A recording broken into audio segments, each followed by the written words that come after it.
Okay, are you ready to clap? Go. Mine appeared as a spike and I hit the microphone. Mine appeared as a spike and I hit myself in the face. And that's our intro. We're doing so good.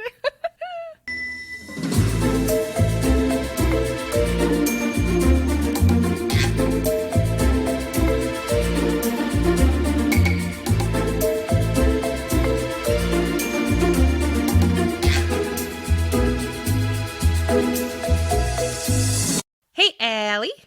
Hey, beautiful, also known as Celeste. How goes it? Hi. It goes well. How does it go over there? It goes. Now that I don't look like I'm in a bad metal music video. You know, that was rough. It looked like a bad Insidious clip. It was spooky and haunting and fucking weird, and it was very uncomfy, and I didn't like it. So I'm glad we're back to this now. That's actually my true nature due to being dead inside. You saw my true self. Before we get into things, I would like to celebrate What are we celebrating? the president and vice president elects. I'm personally so grateful. Yeah, I mean, we don't have to get into it. I'm just grateful and super excited, especially about Kamala being the first woman vice president and being such a role model for so many little girls of all color, and just for little girls in general. In general, like, she shattered the glass ceiling, like, honestly. So I agree. I think grateful is a really good word, which feels weird for me. It feels weird for me as somebody who generally aligns with Republican Party concepts. But I voted for Biden this year. There was no... I'm going to be honest, there was no good choice. Like, I'm going to say that. But of the choices we had, Biden and Kamala were the correct choice. Yeah, I agree with that sentiment. I saw a quote the other day that was so accurate it gave me chills, and it was that Madam Vice President is no longer a fictional or a literary term. Ooh, it's actually a real person now. Yeah. Oh, I love that. That also gave me chills. And I saw similarly something that really, really struck me. I saw this clip that was like the 46 vice presidents leading up to now, and the pictures were all in black and white, obviously, because they're all white men. And then on the far right of the picture was this picture of Kamala standing tall and beautiful in her heels, looking just like the fucking warrior princess that she is. And it was just so striking to see her. You apparently forgot about Obama. No, he wasn't a vice president. This was just vice presidents. Oh, I'm sorry. I thought you were talking about presidents. No, shout out to Obama. So we love confused. him too, but no, this was just vice presidents, which have historically all been white men. My bad. I'm sorry. You back up right there. I am. I am all the way in my corner. But no, for real, I couldn't agree more. Grateful. And our country really needs this reprieve from hate and from divide and from fucking ass mouth Twitter tweets. Like, that's got to stop. Yep. And just also to your point of what a beautiful symbolic moment for women all over the country, but also women of color all over the country. Like, truly such a beautiful thing. It's inspiring. Yeah, healing's going to take a while, but I hope that we can all get there. I couldn't agree more. It's not going to happen overnight, but I think that if it were going to happen, this is the way that it will. Agreed. Yeah. On that note. So, on that note, I was going to say the same thing. What are we drinking today? You first. Me first. Well, just 'cause.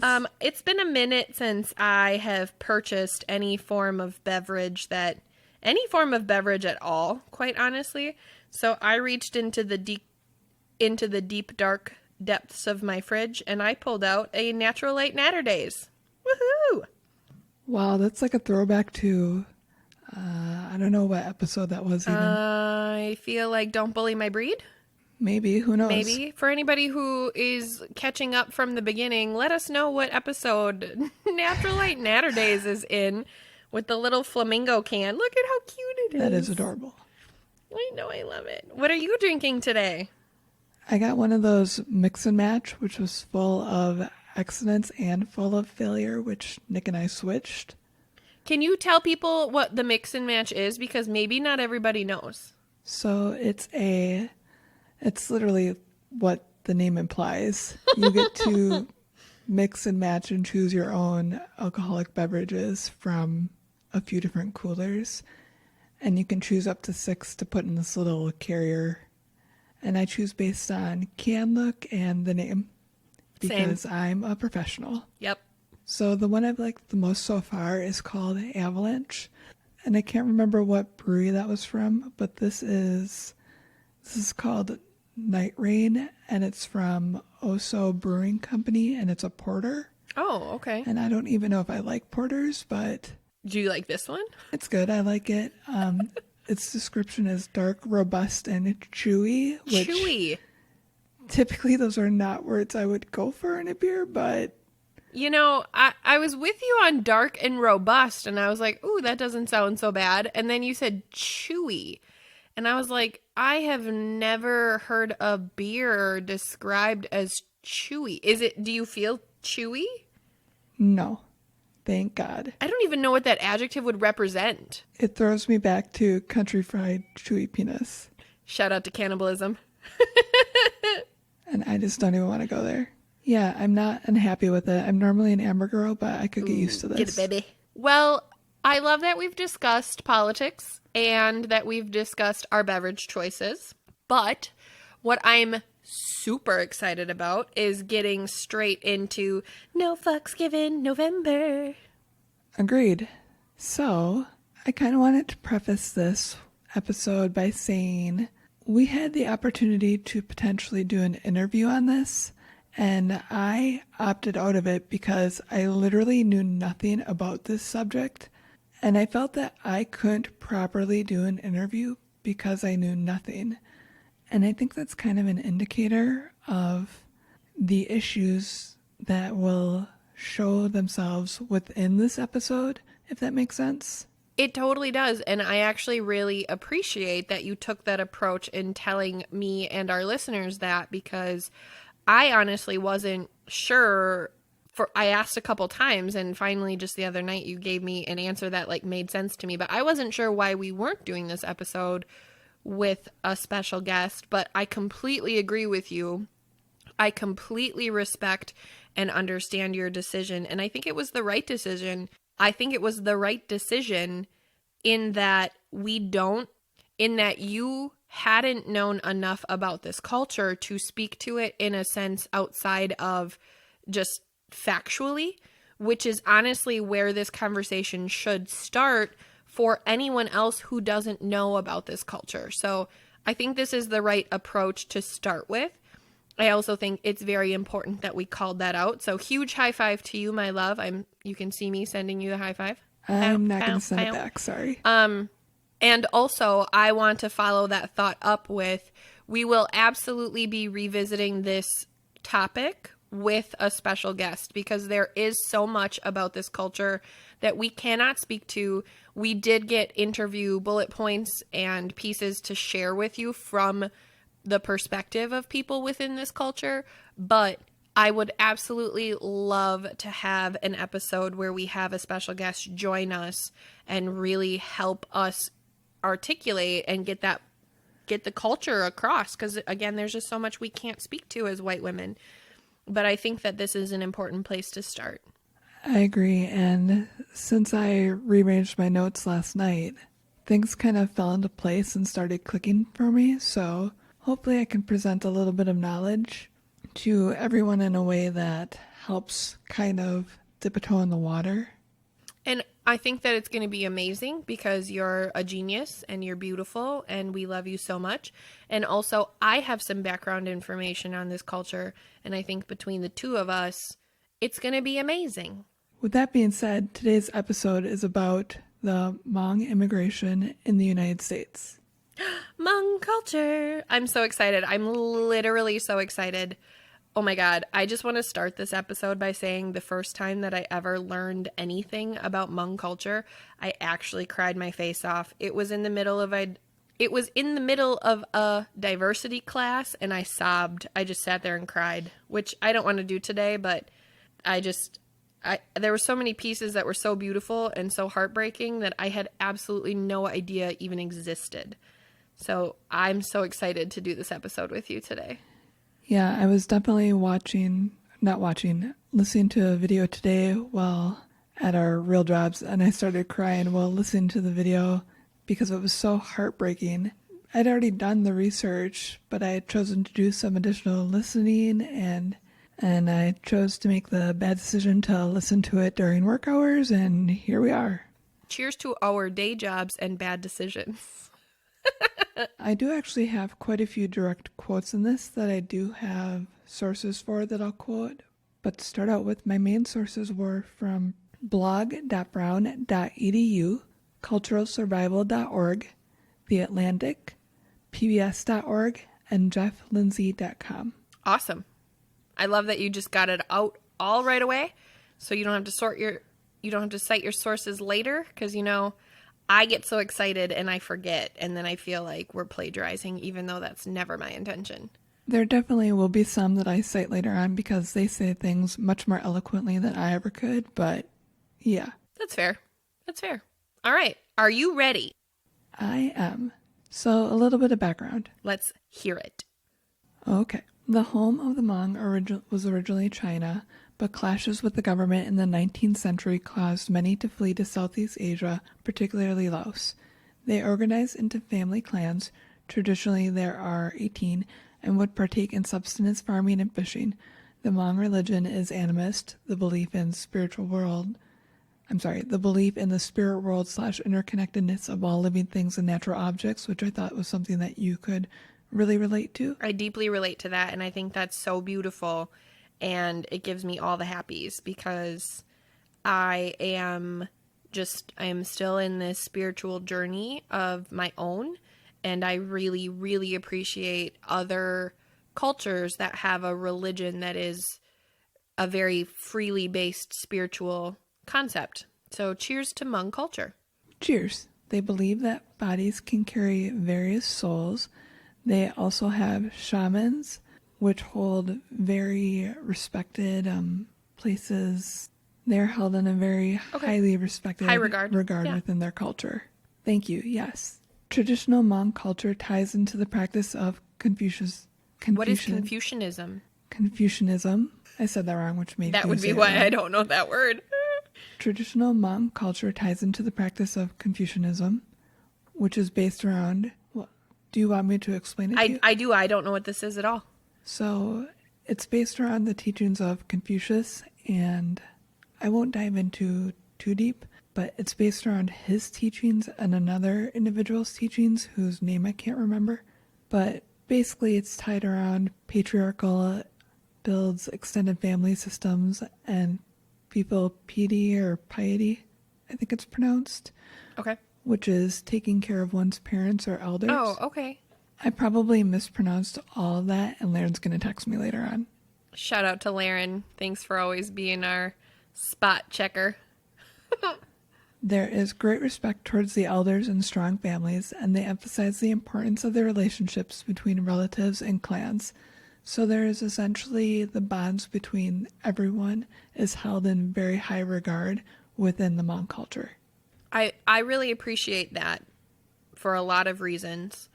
And I think it's because it shows such a direct respect to your history, your heritage, your family. I mean, obviously there are things about that I don't necessarily love, but that's because we grew up in a different culture. But I think I really appreciate that structure of, like you said, patriarchy in following that lineage. I prefer a matriarch system, but it's the same thing. It's just a male leader versus a female leader. I prefer an equal system regardless. One thing that I think is lacking in our culture is a respect for the elders. Yes, we do to a degree, but we don't really sit down and learn from them anymore.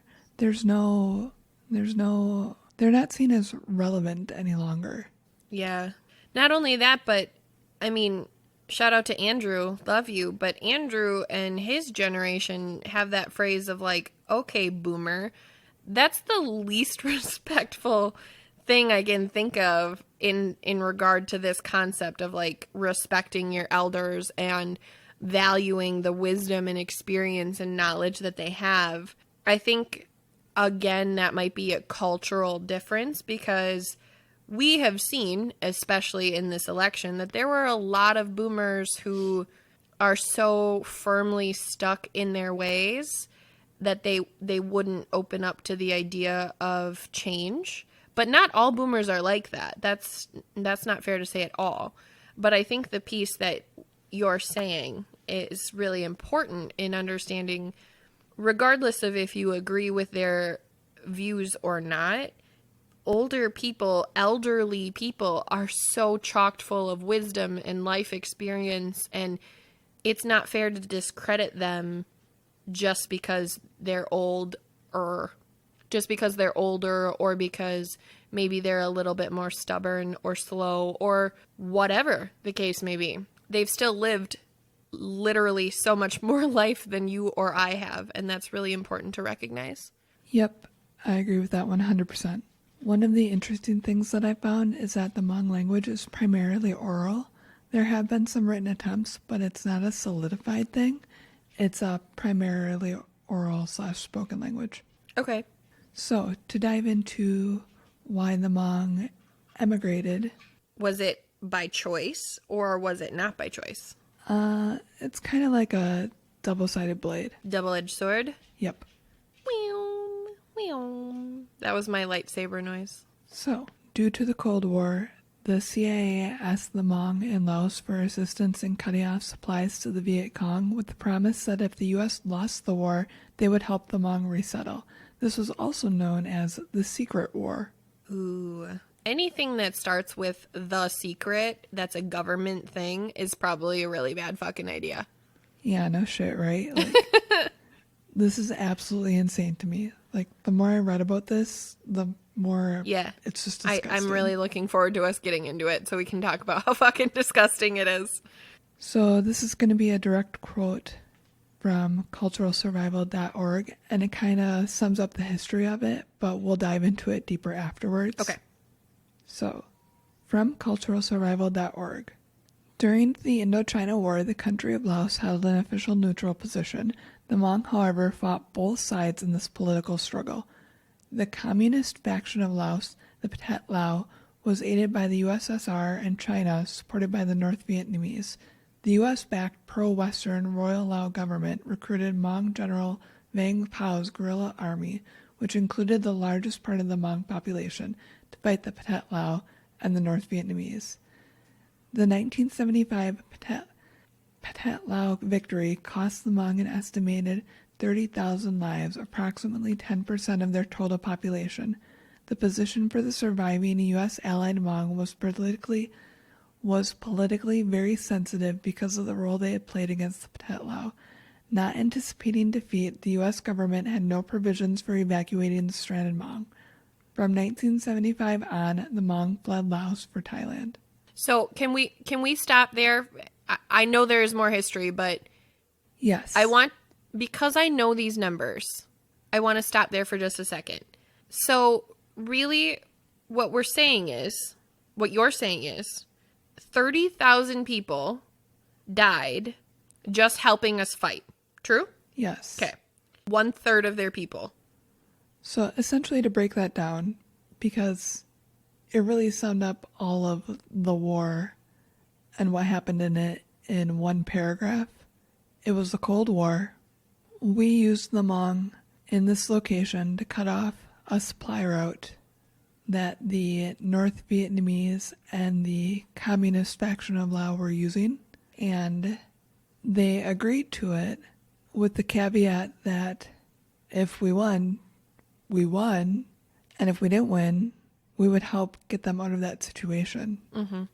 The general that helped lead the guerrilla army that fought against the Pathet Vang Pao, one of his main reasons for getting everyone in the war and recruiting people to the war was the education that was being provided to the Hmong citizens that were in these villages. Like American education? Learning how to read and write, essentially. Okay. Many of the women, regardless of age, were taught how to be nurses and such. So that was part of his drive, basically trying to create a better situation for his people. Absolutely. And also, at this point, nobody thinks that this is a bad investment on either side because the United States hadn't lost a war yet. I mean, seriously, we came off of World War II, went into Vietnam, transitioned right here, right? Well, and this was a little bit before Vietnam, but yes, you're accurate. They didn't expect to lose.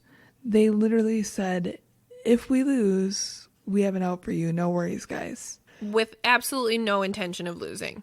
Correct. Which is why there was no plan of an out. It was absolutely an empty promise.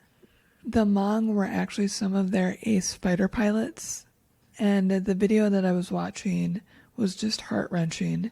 Some of the American soldiers that had formed relationships with the Hmong, and then the Hmong that had formed relationships with these soldiers, talking about their buddies and how honest they were with each other about the situation, and just having to accept their fate and still fighting for the cause. I mean, something to note was that we were arming their children as young as 10. Oh my God. Oh my God. And then also, like, can you imagine America handing American 10-year-olds No. weapons? Like, that wouldn't happen. That wouldn't, under any circumstances, that wouldn't happen. So, I just really struggle with that. I really struggle with that because not only then are you militarizing children, which is fucking wrong, but you're militarizing other people's children with the hope of either we win and you get your freedom and your land, or you lose and you get to come home with us. That's why we want your children to know how to fight. And yet we couldn't deliver on that fucking promise, which I know we haven't really gotten to. I just get upset about it. Carry on. No, that is one of my biggest issues of, like, we don't militarize our children. Yes, we did have young soldiers, but we don't do that. No, I don't even know what the youngest soldiers were at some point, but children was not it. In the video that I was watching, which was from pbs.org, which I will put in the show notes, it is really good. I highly recommend watching it. There was I think he was a fighter pilot, and he was recounting seeing a group of soldier children gathered around a body, and he walked up and he asked them, you know, what are you doing? What's going on? And one of the children said, "This is my friend, and he's gone." And the child was, I think he said 12. Oh my God. Yeah, I mean, the movie was heart-wrenching. Is this the movie that you shouldn't have watched while you watched it, when you watched it? I didn't even watch it. I was just listening to it. I turned and looked during that part, and I was like, well, shit. Well, now I'm fucking crying. I mean, really, the thing that got to me about this was we used a people for a purpose, and then we left them because... Abandoned. Left doesn't even carry the amount of weight, in my opinion, to describe what Americans did to Hmong people. We abandoned them. I agree. And I need you as listeners to hear us say that. We militarized their children. We made promises that we were too arrogant to really assess. And then we abandoned them. And in the process, so far in the history we've covered, they lost 1/3 of their population. That's just in the fighting, right? We've only covered the 30,000 people that we lost in the war itself. It was 10% of their total population, but to put that into context, casualties were in the tens of thousands, which was 10 times those faced proportionately by American soldiers in Vietnam. It's a lot of fucking people. And is that just, you said casualties, that's just the death count, right? Correct. Okay, because I know that there's some other numbers at some point. So, you guys, we're just talking about the number of people who died at this exact moment. That's a lot of fucking people. That's a lot of people that the American government decided were absolutely disposable.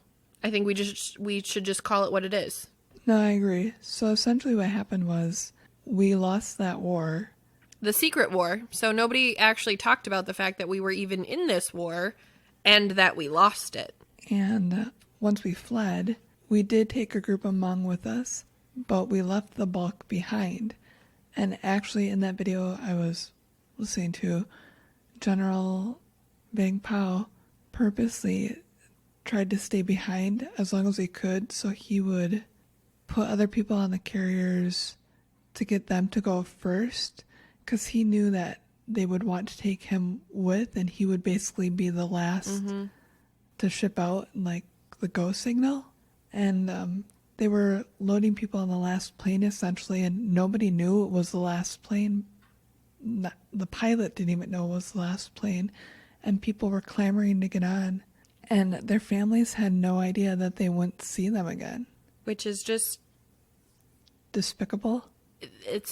I'm struggling for the words because that's so fucked up. Despicable is a good fucking word, and yet it doesn't feel girthy enough for how sick that makes me.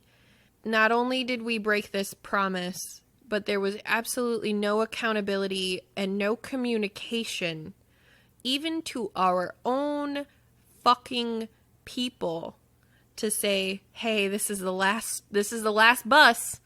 Tell people to get on it, right? Like, we've already lost so many of these people who did us a favor. Let's go back to that. The Hmong people had absolutely no reason to get involved in this war other than helping us because we promised them a better, more sustainable country.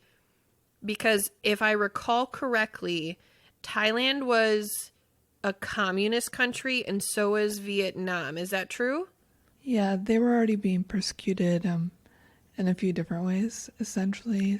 So it was not a very healthy environment. It was not extremely peaceful at all times, essentially. But the Hmong people weren't directly in the crosshairs, if I remember correctly. From my understanding. Yeah, so they volunteered themselves as a community to help us, right?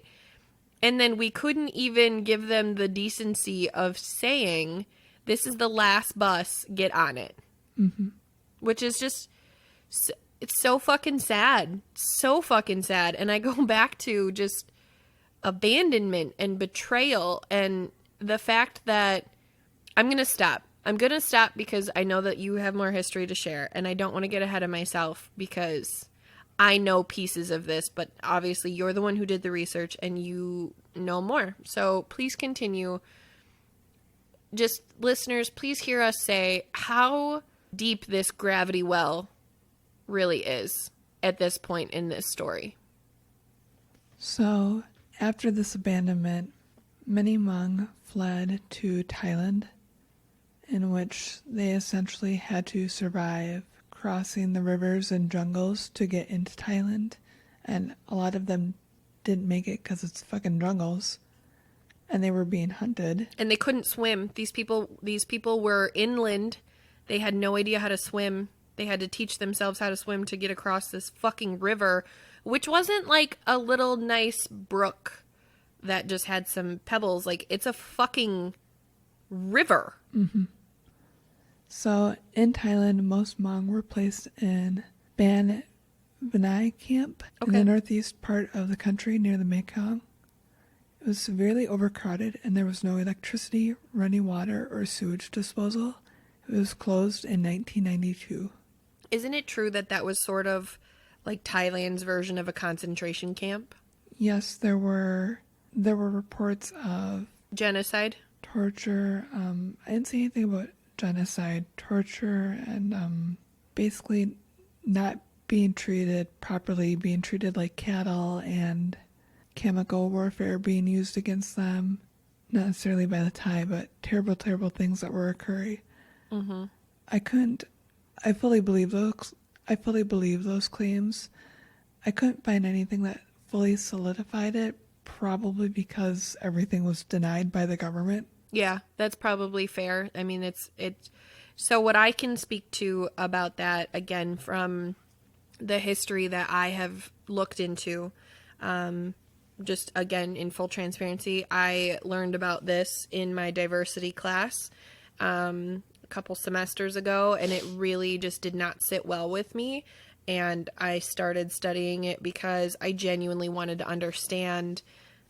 Small, unrelated, but related. My brother is actually Vietnamese, and I literally didn't know the difference at all between Hmong people and Vietnamese people. And I had just I grew up around Vietnamese people, and I honestly thought that they were the same culture. So this class, honestly, was like shell shock to me to learn that that's an entirely different culture, while I thought the words were just very interchangeable.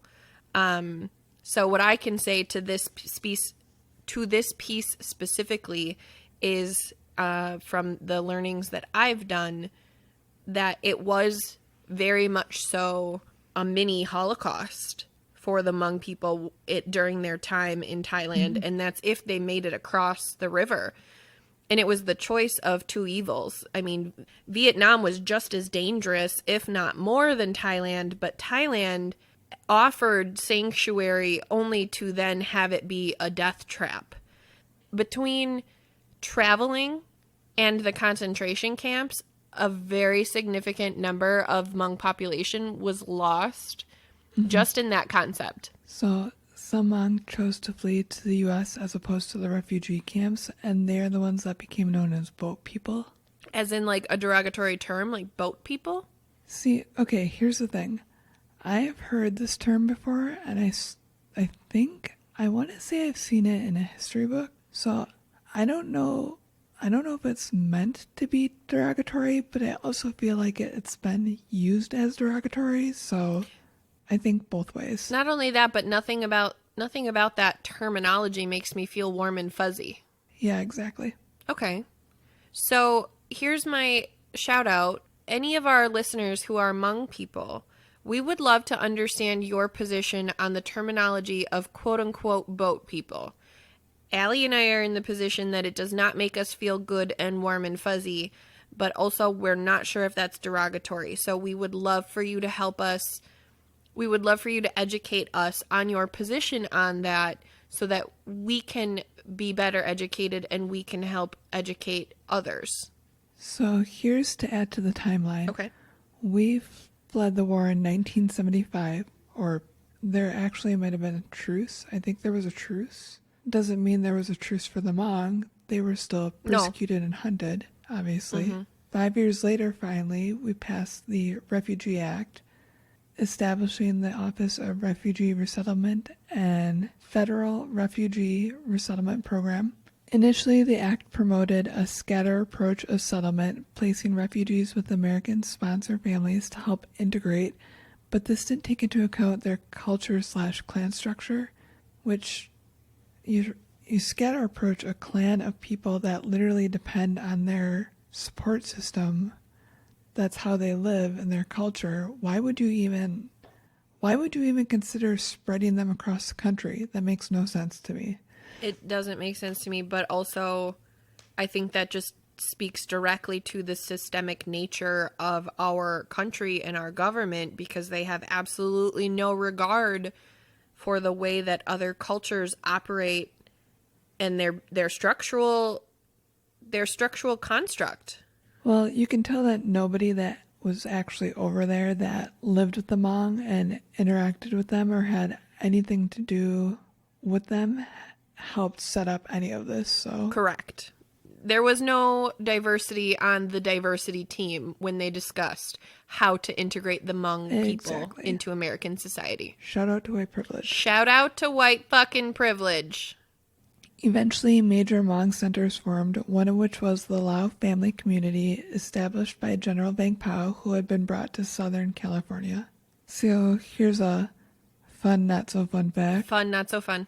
The Hmong that were initially let into the U.S., that came over as Hmong of choice, I guess you could say, were the best educated. So you put best educated in air quotes. Do you mean like those were the people who were the most educated by our education system that was implemented over there? I can't. I'm assuming so, but Okay. essentially what the article I was reading said, it said the field workers or the people that couldn't read and write or didn't have the opportunity to do so were second choice. Oh, fuck that. They were considered not worthy. Fuck all that shit. Fuck all that shit. Oh my God, that makes me so fucking angry. Oh my God, that makes me so fucking angry. How could you possibly put a weight on someone's life based on their GPA? That's or their trade or their career. Nobody's career or IQ determines the value of someone's fucking life. Mm-hmm. That's infuriating to me. So that's kind of the background of it, that wonderful secret war and why the Hmong people ended up emigrating to the United States. There's something that I actually wanted to point out here. So I'm saying emigrate because they did emigrate. They did not immigrate. Immigrate is coming to a country to live there. Emigrating is leaving your own country to go somewhere else. They were forced to leave their own country to go somewhere else. Yeah. We caused this. This wasn't their choice. They didn't want to come live here. So I totally hear you, and I really appreciate that clarification. I'm just gonna beef that up just a tiny bit in saying Allie is saying two different words in the sense of EM, emigrate, and IM, immigrate. Yep. Thank you, Winston. So there was no current census, obviously, because it's just now 2020. So the most recent census I could find was 2010. That's current information. As of 2010, 260,000 Hmong live in the United States, primarily settled in California, Wisconsin, Minnesota, and Minneapolis. Minnesota, Minneapolis. Yep. Shit. That's not getting cut. Michigan. Wow. Now we just switched states. I'm just so confused about what's happening. We're all over the board. And what makes this even fucking worse is the only non-neighbor state is California. And you fucked up all the neighboring states. I love this. I love you. You're my best friend. You're my favorite person. Just read Michigan, MI as Minneapolis, because I'm so good. Minneapolis, Minnesota. So, California, Wisconsin, Minnesota, and Michigan. Okay. There are the states. There are the states. So, on the economic side of things, Let's talk about some money. let's talk about money. Okay, I just have to state that it was very fucking hard to find the economic side of things. Why do you feel that way? I think it's a few things. I think it's because they have a very young history here. That's fair. They're a very small portion of our population, Also fair. so they're underrepresented. Those are my things. What are your No, things? I think those are good things. I think those are very valid things. I just really am very hung up on this misconception, though, that Hmong people are Vietnamese or are Asian or are any other Asian culture, and that they aren't represented in our country by their own culture.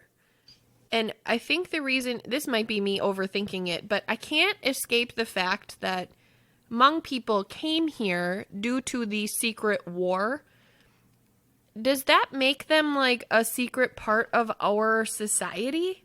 Like, are the Hmong people like America's like dirty little secret? Oh, Which yeah. sounds so bad and so nasty, but like that doesn't change the fact that that's real. No, I agree 100%. I truly think that if we could have swept it under the rug, We would have. And it's disgusting. So disgusting. So disgusting. Okay, let's talk about some money now that we've really I appreciate you allowing me to say that because I have thought that for a long time, and it just felt good to express that right there in this conversation because I just I don't have a different way of looking at it. I don't have a different way of wrapping my head around it, and especially if we're having this conversation together, but for you as our listener, please hear us say this culture is beautiful and amazing and good and represents a very selfless part of humanity, and yet the American government made it this dirty little secret. Just sit with that for a second. That's fucked up. We turned an ally into this thing that we don't talk about. Mm-hmm. That's fucking wrong. All right, so Allie, now that I said those words, hit me with some money. So this is kind of just a little note before I get into this giant quote that I could not possibly have said better than this blog. So one thing that I was reading is that in some instances, the clan structure of pooling resources and income in order to buy houses, businesses, cars has helped to achieve a level of economic stability and growth within the Hmong community, which is really, really awesome to see that that structure has helped that financial upward movement. Absolutely. So from blog.brown.edu, this is a long one, so buckle in. I made a buckle noise. You did. In Hmong American households, extended families often still share a home due to the low income of many refugees. Hmong families still lag over 10,000 behind the average American household, and 27% of Hmong are in poverty. Hmong are generally prudent with finances due to the uncertainty of their traditional farming economy and the poverty that they endured during war and as refugees. The clan structure of the Hmong continued to help organize businesses and agriculture labor. While the Hmong hold on to their traditions, they have also established new economic niches in America. They began selling American produce, particularly strawberries and tomatoes. The American dream, particularly aspiring towards economic independence, was an ideal held highly in Hmong circles. While some Hmong did accept government aid, their fierce desire for self-sufficiency made many reluctant to accept welfare. End quote. I think that is such an amazing quote, and I am so grateful that you didn't try to surmise that, and that I have tears in my eyes right now. I do. I'm grateful that you shared that. I'm grateful that you didn't try and cliff note that, and that you just shared just directly that piece. And here's what I think is so important to me about that, and I might actually cry saying this. There are so many times in our society where immigrants are looked at as lazy and as self-serving and as greedy, and American citizens, white American citizens, feel this constant need to put this label on people of other cultures. Mm-hmm. And you sharing specifically as it relates to the Hmong culture, but this could be said about so many immigrant cultures to our country. These people are not lazy. These Agreed. people are not greedy. These people are not asking for a handout. Stop fucking assuming they are. Literally every Hmong that I know personally works their ass off. Seriously. Every person of Asian descent of any kind that I know works their fucking ass off. And part of me wonders if that has to do with their culture and history being passed down, like knowing where they came from and what was endured by the generations before them. I think not only that, but I think the draw of the American dream is honestly more for quote unquote Americans. Do you know what I'm saying? Mm-hmm. So this is my last quote, and this website is incredible. It's actually done by a gentleman that lives here in Wisconsin. His name is Jeff Lindsay. That's Jeff, LINDSAY.com. I was just really struck by this quote, so I had to put it in here. You have found amazing quotes thus far, and if this one makes me cry, I'm just going to end this call, just so you know. Sounds good. Hmong refugees in the U.S. struggle with their unusual ways. Though the rising generation of youth have assimilated much of American culture, even at the risk of losing touch with their heritage, for the older generation, adopting the new ways have been painful. The language is a great barrier to the elderly, many of whom have had no schooling and had no reading skills prior to coming to the U.S. Simple things like going to a grocery store or walking through town can be terrifying experiences for the elderly. End quote.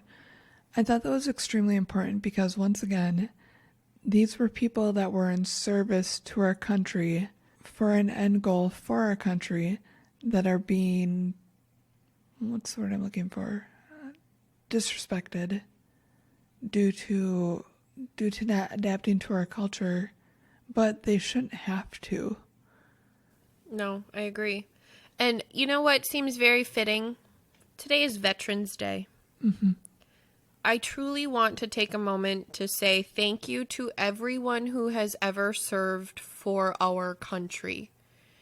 Thank you to every American soldier who has ever served for our country or is currently serving for our country, but also thank you to every immigrant soldier who has ever served for our country. Like, the Hmong people aren't the only people who have ever done that.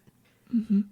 Historically, there are other cultures who have served for a country that would never have served for them. And I think it's important to really recognize those people on Veterans Day as well. So although this episode isn't airing on Veterans Day, we are recording today. And I think it's really fucking important to say that. So thank you. Agree. Thank you, men, women, and apparently children who have served in the name of the United States of America. I am very grateful to you. Mm-hmm. One of the things for me in that quote was, this is specifically talking about the elderly. Now, I do agree that if you're here, you need to, wherever you are living, learning the main language there is probably a good idea to make life easier. For your own survival. Yeah. But it shouldn't be required. There's no reason that you don't automatically deserve respect, is my point. I would agree with that. I think it's important. I think the different perspective that I have on it, though, is I think it's important that American citizens get off of this concept of speak English or get the fuck out, which is a very real thing. Like, okay, we need to get away from that as a whole, because when America was founded by white people, not by the indigenous people who were here before us, but when white people came to this country, none of them spoke the same language. Italian people spoke Italian. Irish people did not speak Italian, right? That we all came here speaking a different language. It's okay if people continue coming here speaking a different fucking language. Although I agree with your point in saying, as somebody who speaks another language, learning English to survive in America survive doesn't even feel right. To live in America on a less complicated level, I agree with that. But I'm not of the position that saying if you live here, you must learn English. That's your choice. That's absolutely your choice. And you don't have to do me any favors by learning how to speak English. If you want to do that for yourself, I support you. I'm here for it. But I don't think that I'm of the position that anyone in this country should be forced to speak English, because I just don't agree with that.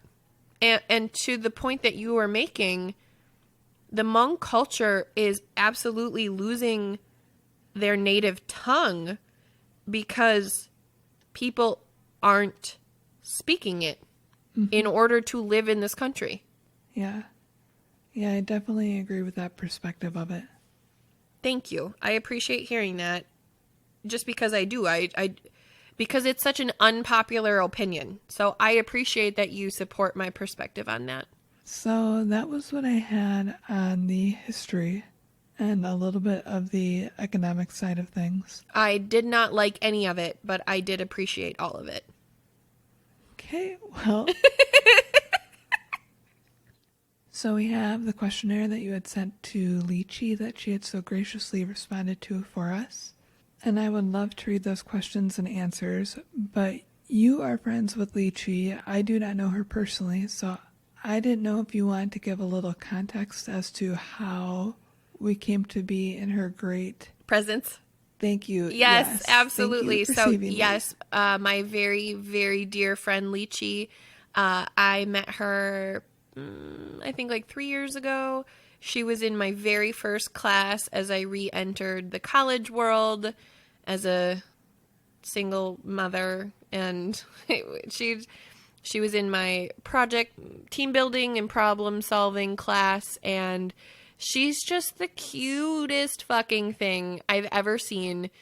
I absolutely love her. She's so amazing and small, which is so important because it's important that you know that she's small, because she actually is a football player. What? I'm dead fucking serious. And she's stupid good at it. She plays in a flag football league. And although it's flag, they still are like super aggressive. The flag is honestly just because like it's a rec league and whatever. But she is insanely fast. And I have seen her, she gets stupid thick, like muscle, like, and she's got just this amazing physique, and I just, oh my God, I love her, and I think she's so amazing. And she was actually one of the first people who I have ever met who was so open and took such pride in sharing that she was Hmong. And she actually was the first person to ever educate me that there was a difference between Vietnamese people and Hmong people. Because again, I grew up around Vietnamese people. So I was of the position they were the same culture. And like I said earlier in the episode, that those words were interchangeable. Kind of like how you can use an overlying term of Hispanic, but then you can also specifically be speaking about Mexicans or Latinas, right? But they all kind of fall under this umbrella. I thought that was the same concept. She was the first person to ever correct me openly and say, I understand what you're saying. I'm not offended.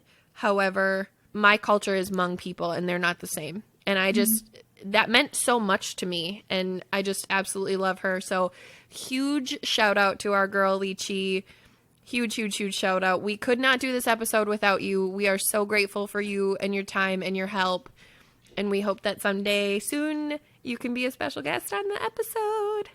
Thank you. Thank you so much. So our first question was, what was your experience growing up Hmong in the U.S.?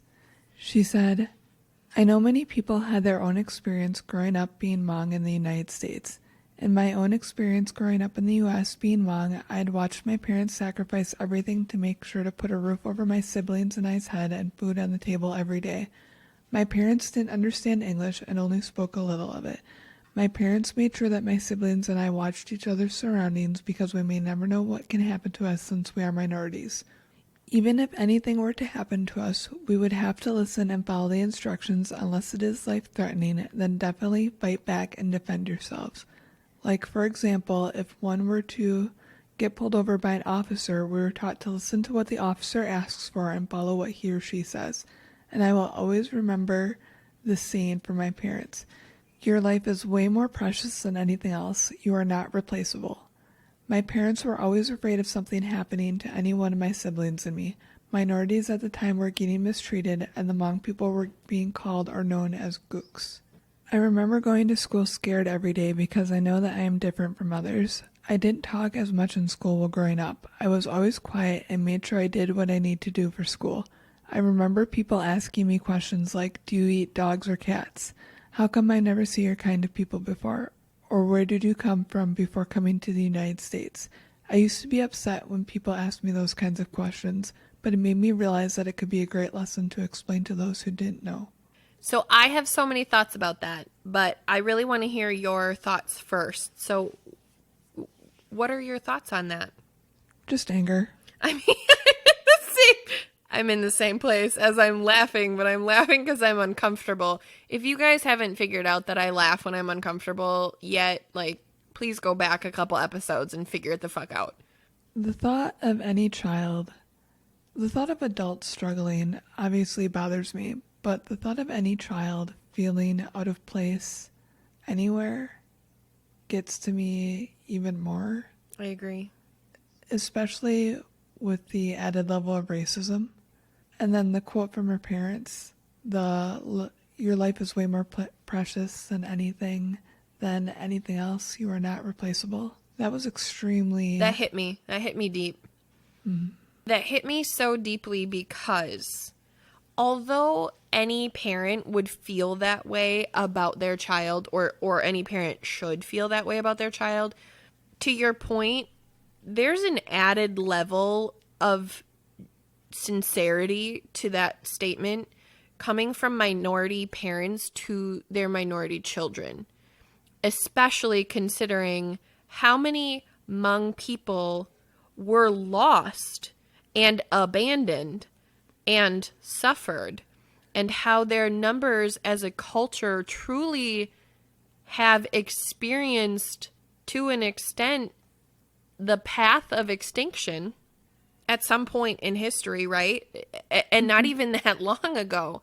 So to have that experience as a culture, and to look at your children knowing that your children are the only way that this culture will continue to exist, and also genuinely valuing your children's life without question, that makes the concept of you are not replaceable that much more meaningful to me. Well, and here's the stark contrast. That statement, as compared to the Secret War, these children were replaceable to the United States government. It's disgusting. Yes. Oh my God, that's such a good point. Oh my God, I didn't even go there. Oh my God, my brain. That's why that hit me harder. I think that's where I was going, and yet I didn't make that full mental connection. So I feel very conflicted at you right now in I love you and you're amazing and thank you for making that full circle for me, and also fuck you for making that full circle for me. All right, I will never do that again. I will never help again.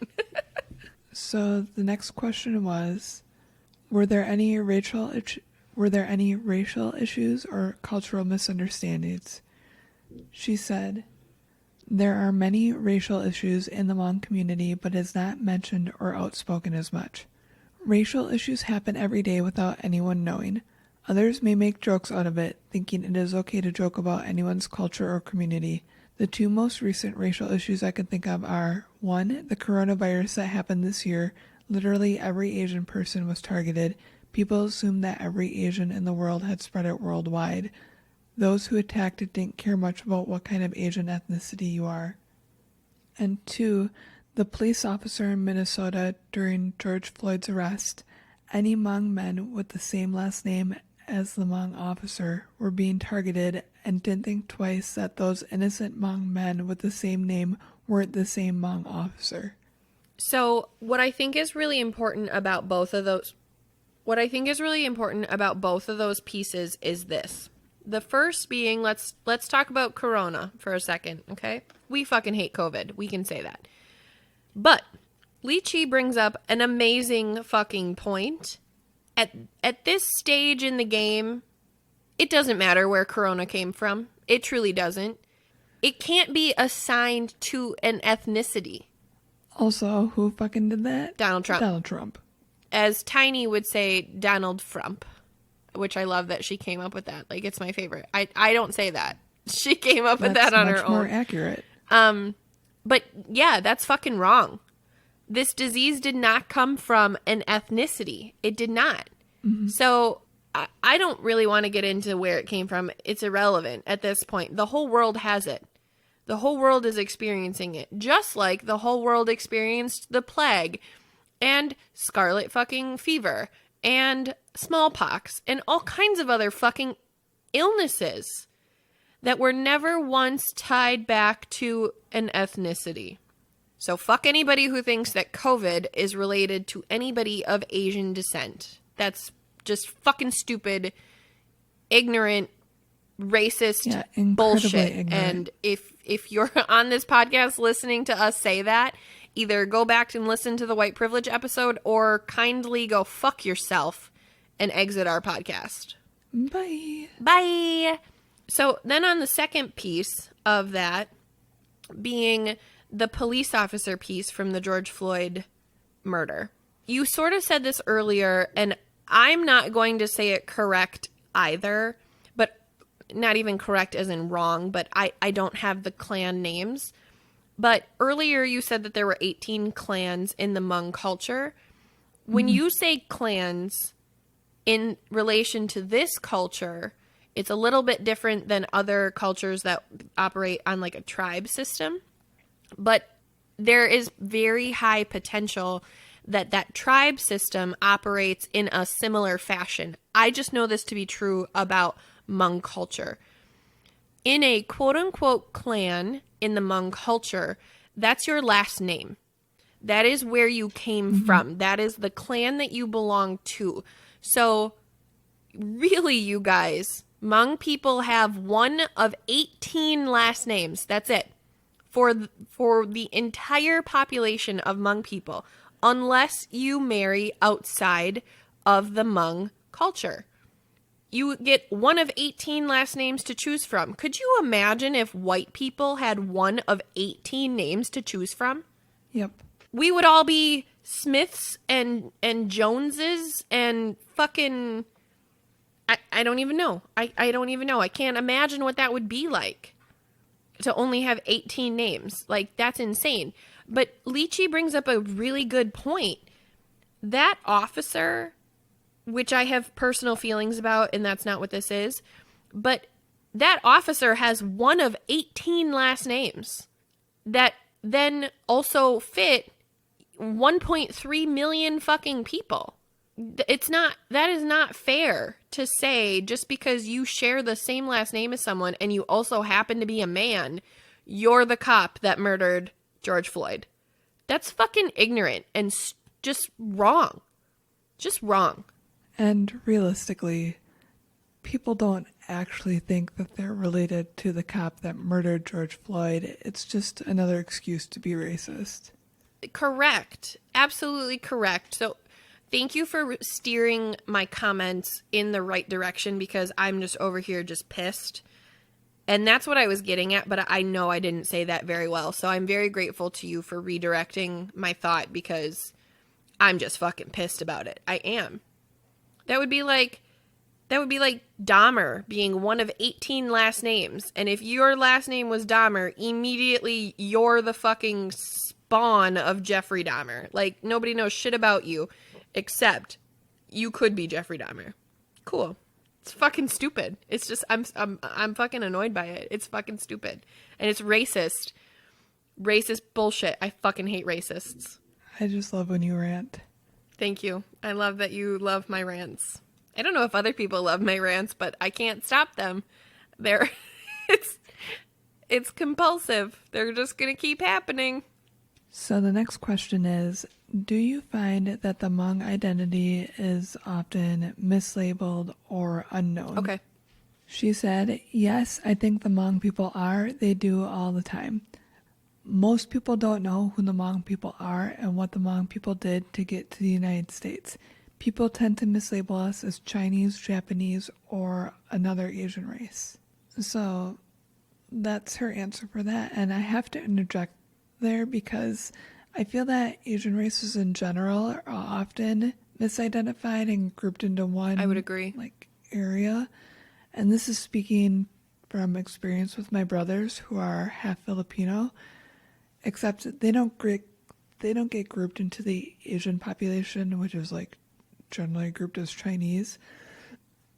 They get grouped into a Mexican population when they're tan in the summer for some reason. Because they get the most beautiful color, and I hate being near them in the summer because they are a color that I will never turn, no matter how much I tan, and I'm very envious of it. I'm literally jealous of every single part of their genetics. I know. Oh, and their beautiful hair. Okay, we can stop. But point being is that it's disgusting in that so many people take an entire people and group them under one umbrella because they're too basic to try to learn more about other people. Basic isn't the right word. Ignorant isn't the right word either, but people don't want to learn about people other than themselves. Apathetic is the word that you're going for, but we're not cutting basic or ignorant because I loved that your thought process brought you to basic. Because you're not wrong. But I would agree with you. Apathetic and apathy. Apathy is such an interesting, intangible concept. And also it's so versatile because you can be apathetic about literally anything. But specifically when it comes to racial issues or just understanding that there are other races as a whole, apathy can be so dangerous. And we didn't talk about apathy in our white privilege episode, but I think that it's really important to distinguish. In white privilege, we talked about how ignorance is hate's little brother. I feel like apathy is the mother of hate and also ignorance. I feel like both of those emotions or those state of minds come from a place of apathy. I really do. And I think that that's just so dangerous. It's so dangerous to just not care. Agreed. And obviously there are certain things that you should just not care about, right? Like we should just not care about racists and we should just not care about homophobics. Like we should just not care, okay? But that doesn't mean that I don't value that person's life. That doesn't mean that I'm going to set out to hurt racists or homophobes. That I'm not doing that because I'm not apathetic. I'm angry. I'm frustrated, but I'm frustrated because those people are coming from a place of hate where I'm not. I don't know. I don't even know if that made sense, but yeah, I get what you're saying. Fuck apathy. Like, point blank period. Fuck apathy. So my next question was, what is something from the Hmong culture that you wish people would be more aware and respectful of? I love that. Thank you for doing that. Her answer ties back into the history, but I think it's important to read it in her words. I wish people were more aware and respectful of who the Hmong are and how they got to the United States. The biggest reason Hmong people are here today in the U.S. is because the U.S. government and the CIA had promised the Hmong community in Laos that they would bring all the Hmong people to the U.S. after fighting a war against communism. The war was before the actual Vietnam War, and it is now known as the Secret War. It was named the Secret War because the U.S. government and the CIA made sure no one knew about this war in the 1960s. That is why no one knows about it. At the time, for the Hmong people, the general was General Vang Pao Vang, who later died in 2011 in California. He gathered all the Hmong boys and men in all different villages to serve under the war, starting at age 13 to probably at ages up to mid-50s, men who were still able to move and still had the strength. Hmong boys and men trained on carrying guns, which were 10 times heavier than their weight limit. They also trained on how to use grenades and bombs. During the war, millions of people risked their own lives to protect their people and country. Many innocent lives were lost in the jungle from escaping to freedom, from children to adults. Some had lost their lives from escaping the jungle and crossing the well-known river between Laos and Thailand, the Mekong River. Some people were shot and some drowned in the river while trying to swim over to Thailand for freedom. When the U.S. government and the CIA realized that they were losing the war, they decided to back down and leave, leaving behind millions of lives of the Hmong people they promised to bring back to the United States. The Hmong people who were already in the aircraft left with their families. Some had to leave their families behind because of the CIA rushing to leave. Now the Hmong has no country to represent besides their culture, or has no country to call home. If anyone wants to learn more about the Secret War, there are books, and of course you can Google it. This is also my own personal note. There are additional resources that I will be putting in our show notes that I highly recommend you go check out, dear listeners. Dear listeners, check out the show notes. I would like to hear your thoughts about that piece. I know it's history, but coming from Lychee's perspective, I feel like it just hits a little bit different. So, do you have any recapping thoughts on her perspective that she shared with us as it relates to the history?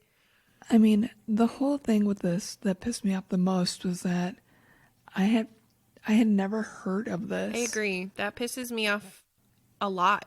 We have a huge Hmong community here in our area.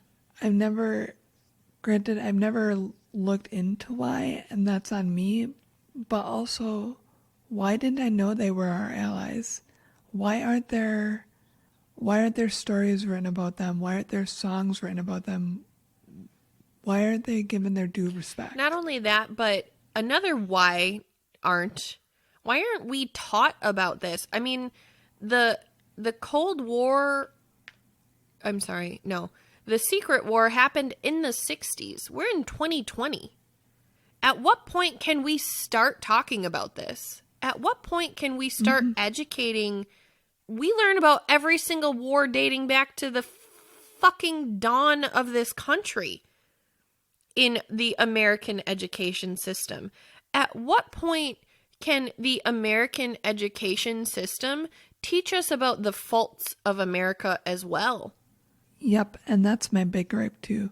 We need to stop praising just our victories. Agreed. We need to own... Here's the thing. Here's my thing. This is my personal philosophy. Victory is great. Accomplishments are great, and you should be proud of them.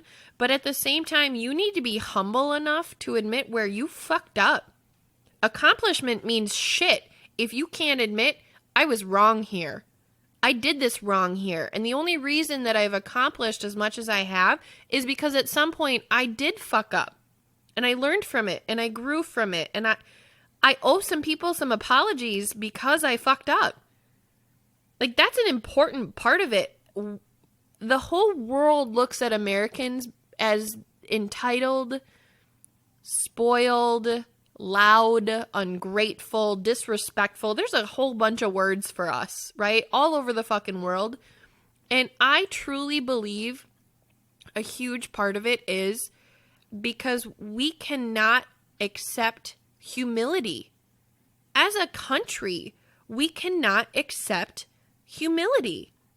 I agree. We're just not humble enough for that, and I don't understand why.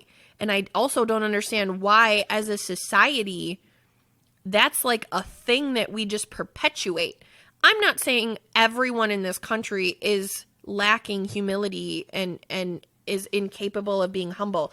This isn't on a micro level, but on a macro level, why can't we do that? Why is that not taught? Why? I just don't understand. And I feel like our country as a whole would look a lot fucking different if somebody would take that position. If somebody who was in charge of the education system could say, you know what?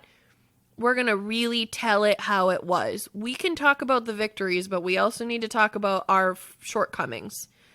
We need to admit this was wrong. We need to own up to that.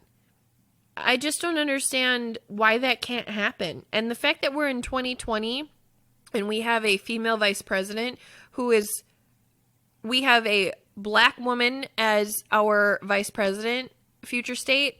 I just don't, Like, at what point does that happen? At what point do we go back to the drawing board and say, you know what, we've really been doing this wrong this whole time. Let's start having some inclusivity. Let's start having some truth be told. Like, I just don't understand why that's not a thing. Yes, I concur with all the things. All the things. So the next question was, what is the most detrimental / threatening thing to the continuation of the Hmong culture in our country? What could push this culture into extinction? I think that's a really great question, and I'm very curious to hear her answer. That was your question. I know you know this. I'm just informing. I didn't know that. I swear to God, I didn't know that. I swear to God, I forgot that was my question. As I'm like, that's a really fucking good question, Allie. And then you totally could have just rolled with it because I completely forgot that was my question. Her answer was, I had noticed that there are some kids of this generation, they tend to lose the Hmong language. In the Hmong culture, speaking and understanding in Hmong are essential because the elders or the older generation do not understand English. The best way to communicate with them is to speak the native language. So truly, if you can't speak to the elders of this culture, the culture will die. Yep. There is no library that holds their culture's history and stories and songs and poetry. Like, it's literally the elders of this culture are the libraries. Yes, exactly. Oh, that's so beautiful and yet so fucking sad at the same time. To know that at some point, although Hmong people will still exist, the Hmong culture is at a very high probability of going extinct. Their history is back in a country that they are no longer safe in. Yeah, which also I want to point out, I know we talked about this in the white privilege episode, but in an entirely different context, shout out to all the Karens who say, go back to where you came from.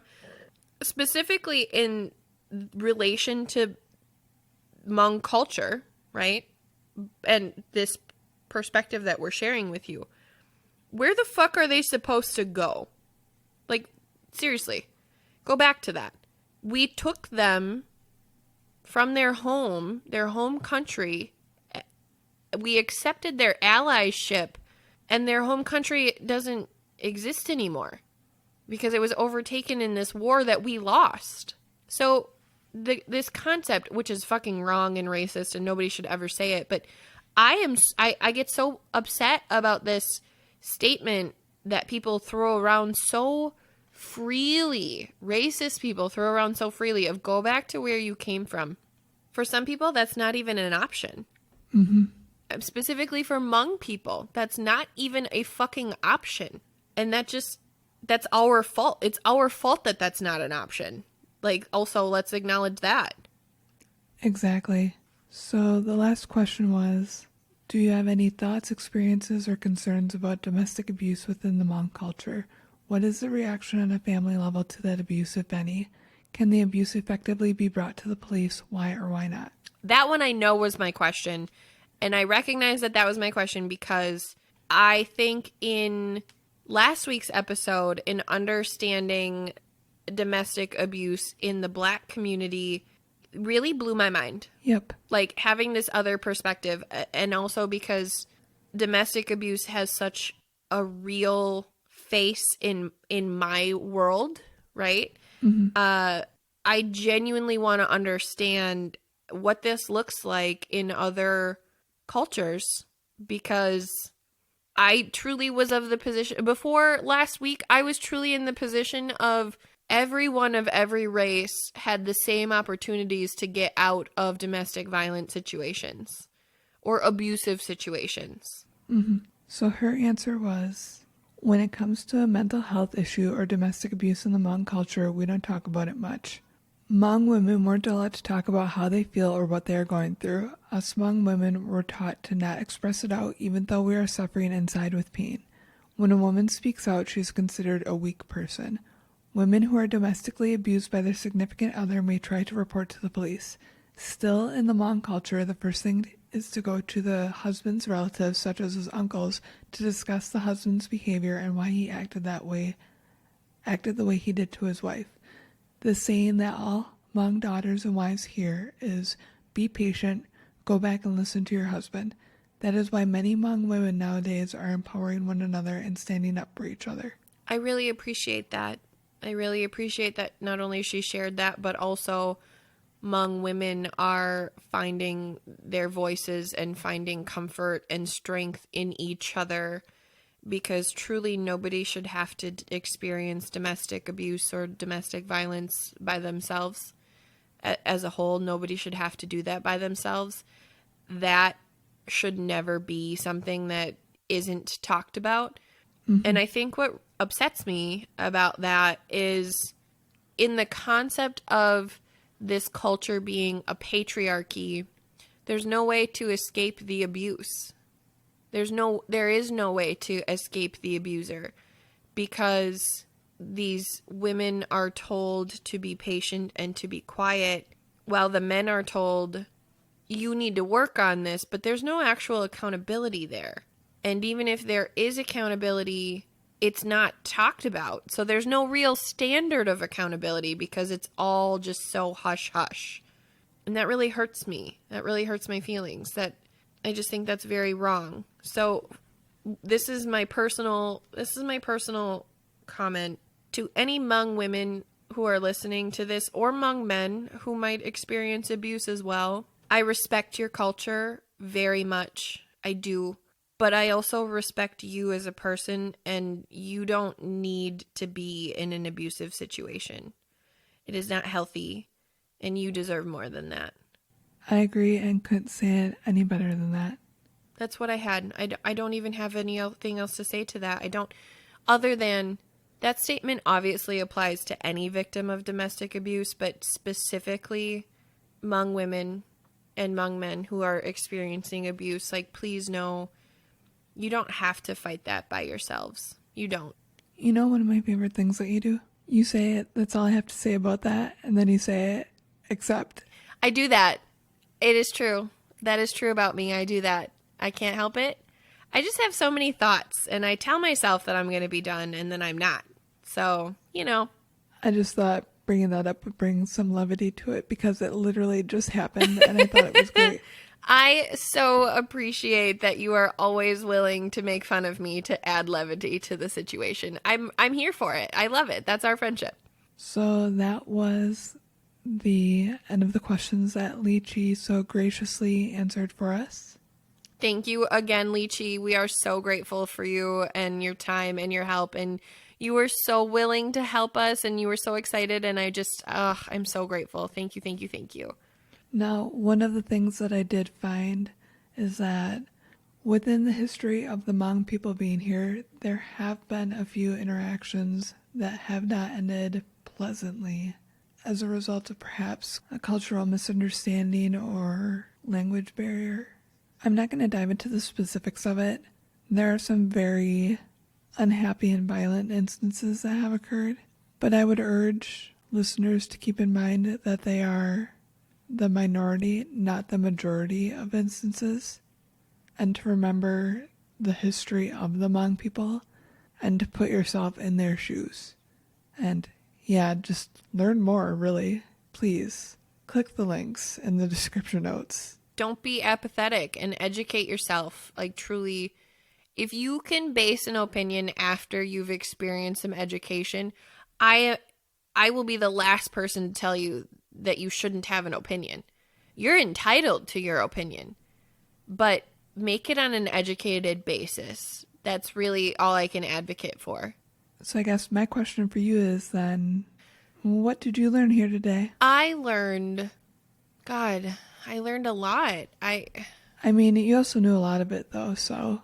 I did, and yet this conversation just added such a different perspective, and I'm very sincerely looking forward to our opportunity to have a guest episode on this to really understand more about the inner workings of the culture itself, because I know that there are so many cool, beautiful aspects of the culture.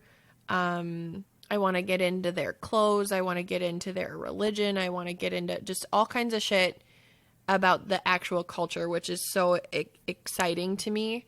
But on this side of it, what I learned is that maybe this is a cop-out, but this is genuinely what I learned. You also just learned about this. And I say just in a very relative concept of this happened for me in the year of 2020. Like, this class was this year for me. But I wasn't the only person who had never heard about this. That's what I learned here today, that you also had never experienced this education to this culture, that it wasn't just me and that I missed that day of American history. Like, it genuinely isn't talked about. And I just don't understand. So, to that point, I had posted the question to a few groups of whether there was a Hmong individual that I could reach out to ask a few questions. And some people responded letting me know that they didn't even know that Hmong were people within our nation. And that's because they live in states that they don't really populate. And that's not their fault that they don't know or aren't familiar. That's literally our education system. So Hmong people are literally like the secret culture of America. They literally are unknown to a huge population of American society because it was a secret. Yeah. So to your point, we're not the only ones learning about it in 2020. We have been lucky enough to interact with Hmong people because they're in our area, but then we need to recognize that there are 4 states primarily that have them. So 300,000 people is still a lot of people, right? It's still I don't know 300,000 people. That's still a lot of fucking people. But then to think about the fact that they're only located in 4 places across our country, 300,000 divided by 4, like, that's a very small number of people. It is a very small number of people, but that's still a lot of people. Mm-hmm. If you think about it on a micro level, that's still a lot of people. And I think it's very sad that more people don't understand that Hmong people are in our country and why, and that their culture is so beautiful. And that really bothers me. What did you learn here today, Allie? I literally learned about the secret war. The secret war and the secret people. Yeah. Yeah, that's literally it. That's not literally it. I mean, it's all encompassing. Well, yeah. It's that you learned about all of it. Like, that's fair to say that you learned about all of it. And honestly, I'm so proud of you that you took on this episode, that you did that research, that you were so eager to learn about something that you had never heard about before and to run this episode. And I really appreciate that you did that. And I'm very grateful. And I'm very grateful that we came to the conclusion of having this episode. I really appreciate that too. It was a great idea. Kudos to you. Thanks. So I hope that you guys in our 3rd week of No Fucks Given November have gotten past the point of these are not our typical silly, bubbly banter episodes, because there's just a lot of real shit that we need to be talking about. Like, honestly, just calling it like it is. But I want to just say I really appreciate you guys taking the time to have these episodes with us, to have these I really appreciate you guys taking the time to listen to these episodes, because we obviously think that they're really important. And this isn't our only race series. We're not excluding anybody. We want to have other race series or even just like singular race episodes, future state, talking about other races and other cultures, because we think that that's really important. But No Fucks Given November just really is the starting point of us beginning our journey with you guys in showing that we can have serious conversations also. So on our 3rd weekend, we just really wanted to say thank you for being here. Thank you for being so unbelievably amazing. We truly believe that we have the absolute best listeners. We are so grateful for you guys. Seriously, we love all of you. Thank you for being here with us today. The support has been truly incredible. From listeners, from our podcast family. It's been absolutely amazing, you guys.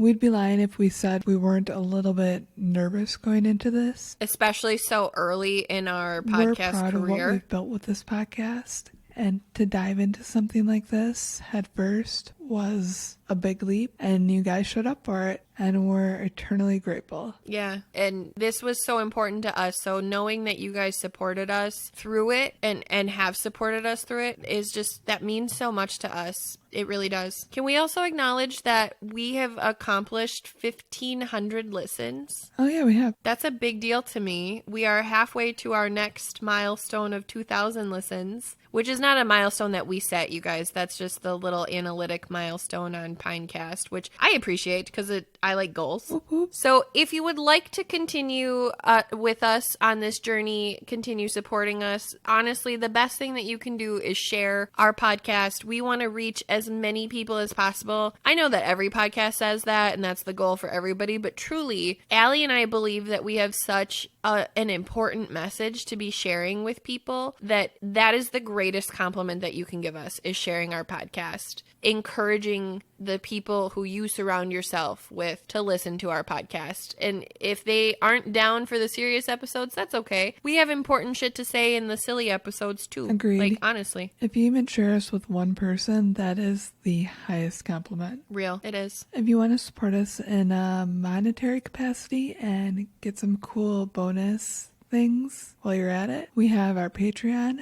That's in the show notes as well. Merch. We have a variation of tiers. We went through the tiers last week, and I'm here for it. I'm excited about it. Come have some drinks with us, metaphorically, but also get some merch out of it, realistically. Nice. Thank you. I thought you'd be proud of that because I clearly fucked it up last week. Yeah, let's see. If you want to contact us. Ooh, yeah. Socials are There's important. a link to all that in the show notes. Just Google Taboos Podcast. We're out there. We're on Twitter. It's a shit show. You're such a bum right now. Stop it. Our socials include the following. If you'd like to email us, you may email us at taboospodcast@gmail.com. We are Taboos the Pod on Twitter and Instagram, and we are just Taboos on Facebook. See, that was not that hard. For you. You're not wrong. Exactly. I have faith that our listeners can Google us and find us just fine. The dead one has faith. The dead one? I think that covers all the things. I think so too. Are we ever going to get better at outros? No. All right, well, one more week to go, guys. One more week. And for anybody who's not sure how November works, the end of this month has a holiday, a national holiday, and we are going to celebrate a little different. No Fucks Given November is here to fuck some shit up. And on that note, Do you? be taboos.